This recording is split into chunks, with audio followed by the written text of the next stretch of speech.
como sendo o quinto, é uma apelação criminal da relatoria do desembargador Antônio Zoldan da Veiga, a pedido de sustentação oral, parte do Dr. Luiz Eduardo Cleto Rigueto, que já está na sala, também do Dr. Jaison da Silva.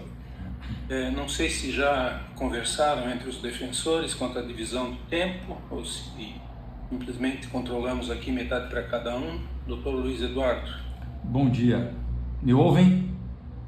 Ouvimos, muito bem. Perfeito, obrigado. Não conversamos com o colega ali, tá? Não conversei com o colega, até porque anteriormente o doutor Antônio Zoldan até mencionou que seria só eu, pensei que teria só eu com dois, eu represento dois réus, né? O senhor mencionou antes do almoço ali, mas então nós temos mais uma sustentação.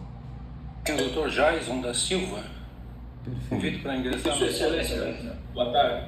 Boa tarde. É o Dr. Jaison? Isso, doutor Jason.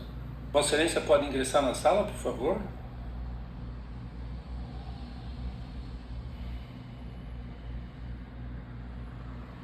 Daí, seja bem-vindo, Dr. Jason. Podemos dividir o tempo, metade para cada um. Primeiro fala o Dr. Luiz Eduardo, depois o Dr. Jason, cada um 15 minutos. É isso, doutores? Pode ser sem problema. Pode ser. Estão de acordo? Pois bem, então tem a palavra inicialmente pelo tempo de até 15 minutos, Dr. Luiz Eduardo Cleto Rigueto, para sustentar as suas razões. Dr. Luiz Eduardo, por favor. Muito obrigado. Desembargador Luiz César Schweitzer, eminente presidente dessa coluna da Câmara Criminal, doutor Antônio Zoldan da Veiga, nobre relator deste processo, desembargador Luiz Neri Oliveira de Souza, desembargadora Cíntia Beatriz da Silva Scheffer, ilustre procurador de justiça, colegas advogados, serventuários da justiça, força pública, boa tarde. Represento neste ato os apelantes Adeir Zimmermann e Gilvani Ribeiro, na condição de apelantes e apelados, e resolvi unir os apelos naquilo que lhe fosse possível, em razão, obviamente, do tempo. Adeir foi condenado a 11 anos e 10 meses de reclusão pela prática de tráfico ilícito de entorpecentes e associação para o tráfico. Gilvani Ribeiro foi condenado a 9 anos e 9 meses de reclusão pela prática dos mesmos delitos. Pois bem, senhores, de maneira preliminar, a defesa suscitou em ambos os reclamos 4 tópicos preliminares. 2 deles que cabem aos 2 réus e os outros 2 somente ao ADI. De maneira bem sucinta e objetiva, até o Dr. Antônio Zoldan mencionou antes do almoço, e que me assustou, eu estava acompanhando ali um acordo de mais 600 páginas, o trabalho foi minucioso, né? E detalhado, obviamente, de todos os reclamos e na elaboração, obviamente, do voto e do julgamento. Então, o que a defesa sustenta inicialmente? A nulidade das interceptações telefônicas. Não foram acostadas aos autos as interceptações na sua integralidade, mas foram trazidas ao processo apenas a percepção do servidor público que ouviu aquela gravação e não transcreveu. Ele colocou aquilo que ele entendeu daquela ligação em si. Por óbvio, na verdade, que essa percepção pode ser distorcida e a defesa não teve a oportunidade de rebater ponto a ponto aquilo que efetivamente foi conversado entre os interlocutores. A segunda tese de nulidade tem ligação com a primeira, pois trata-se da teoria do fruto da árvore envenenada. Uma vez de que a interceptação seria ilícita na visão defensiva, todas as testemunhas conhecidas e ouvidas em fase policial e judicial vieram dessas interceptações. Logo, se ela está eivada de vício, por consequência, os frutos dessa árvore também estarão. Então nós sustentamos, de maneira rasa, obviamente aqui na sustentação oral, a interceptação telefônica viciada e, por consequência, a prova ilícita por derivação. No que se refere ao apelante Adeir, nós buscamos ainda 2 nulidades. A primeira delas é ligada ao ato de precato, porque nós estávamos, senhores desembargadores, em meio à pandemia. Houve a expedição de uma carta precatória para a comarca de Camboriú, o processo é de presidente Getúlio, e a comarca de Camboriú, para ouvir uma testemunha de acusação que apontaria o dedo para Adeir Zimmermann, porém, o despacho do juízo de precado era de que disponibilizaria o link para o acesso àquela audiência oportunamente. Não recebendo o link, entramos em contato com o cartório, porém não tendo mais tempo hábil para participar do ato. Sentindo-se desta forma, ainda que uma nulidade relativa, a defesa extremamente prejudicada por não ter podido participar dos debates, dos questionamentos lá no juízo deprecado para a oitiva daquele testigo. E ainda em relação ao ADIR, também a nulidade quanto à busca e apreensão, embora não tenha se encontrado nada de ilícito, é de se registrar que a busca e apreensão foi cumprida na residência e estabelecimento comercial de ADIR no dia 8 de junho de 2018, às 4h29 da manhã, ou seja, fora completamente do horário previsto em lei, motivo esse que aquela época, inclusive, foi objeto e concedeu a ordem de habeas corpus para a soltura da ADIR, o qual responde o processo em liberdade. Pois bem, senhores, nesse afã, então, no tocante às preliminares, esse é o objetivo. No tocante ao mérito, a defesa buscou também unir as teses entre ADIR e Gilvani, buscando a absolvição do tráfico de drogas. E separei aqui dois tópicos que reputo importantes. Em relação ao ADIR, nada foi encontrado na busca e apreensão. Nada foi encontrado nos celulares do apelante. Nada foi encontrado nas interceptações telefônicas. Nunca houve apreensão, em momento algum houve apreensão de drogas na posse do apelante. A sentença acaba sendo baseada exclusivamente em elementos informativos colhidos na fase inquisitória. Ora, não há, na verdade, elementos suficientes para se manter uma condenação, salvo o melhor juízo, de 11 anos e 10 meses de reclusão por tráfico de drogas e associação.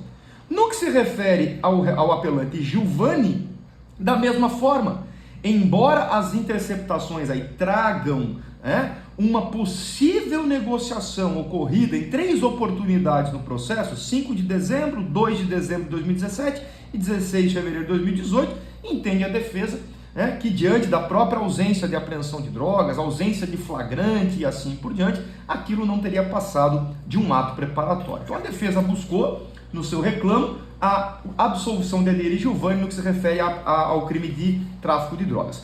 No que se refere ao ADIR, a defesa pugnou também a desclassificação para o 33, parágrafo 3º do uso compartilhado, pois este é a prova nos autos. A prova de que ele entregou, eventualmente, sem objetivos de lucro, para a Rúbia, uma pessoa do seu relacionamento, uma pequena porção de cocaína, pois juntos iriam consumir exatamente aquilo que está previsto no tipo do parágrafo 3º do 33, havendo entre sua conduta e o tipo a evidente tipicidade. Bom, para ambos, buscamos também a absolvição no que se refere à associação ao tráfico, lembrando que o contato destes com aqueles outros envolvidos no processo na comarca de Presidente Getúlio, se deram exclusivamente com o fito de adquirir o entorpecente para seu consumo, mas não para a mercância em si, e, obviamente, em se mantendo a condenação por tráfico e associação, trouxemos teses subsidiárias ligadas à dosimetria. O reconhecimento do bis in idem no que se refere à fixação da pena base, uma vez que o magistrado ao qual utilizou natureza e quantidade da droga, lá no artigo 42, como 2 vetores distintos para então majorar a pena dos apelantes.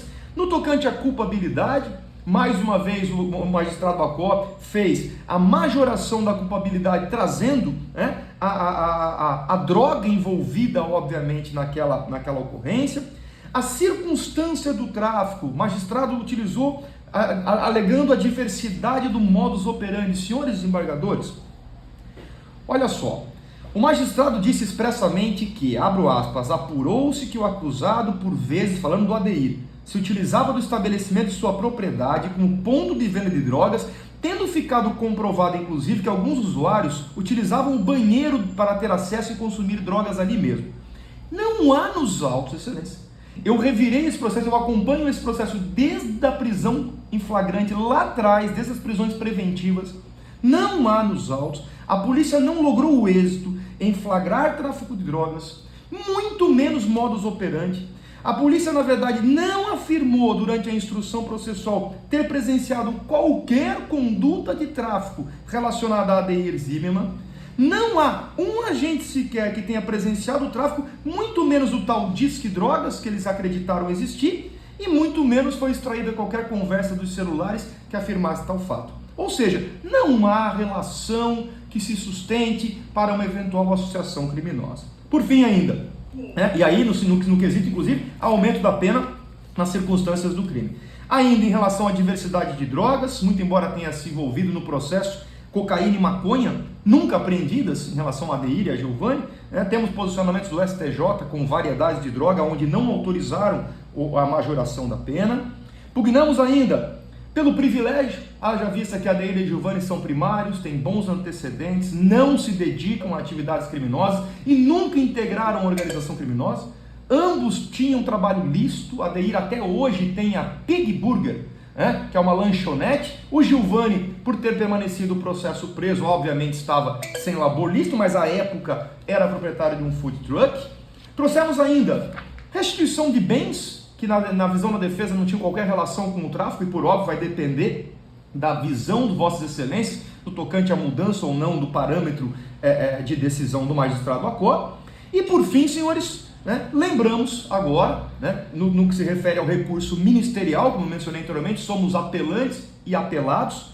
O Ministério Público pugna pelo aumento da pena base no tocante à associação, esperando a extensão das circunstâncias negativas do tráfico, o que é contestado até aqui, tais circunstâncias nas teses de dosimetria da pena. Com a devida vênia, não lhe assiste razão, que se houver, obviamente, a improcedência do recurso da defesa, que se haja também a improcedência do recurso ministerial, mantendo então incólume aquela decisão exarada pelo magistrado e presidente Getúlio.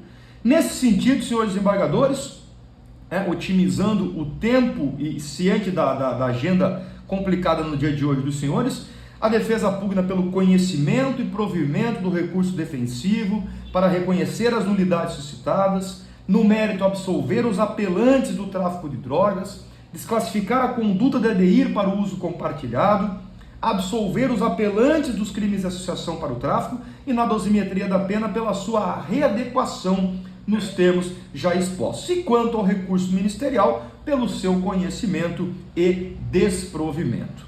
Muito obrigado, senhores embargadores, agradeço a atenção e devolvo a palavra ao eminente presidente para a condução dos trabalhos. Muito obrigado, doutor Luiz Eduardo. Tem a palavra agora o doutor Jason.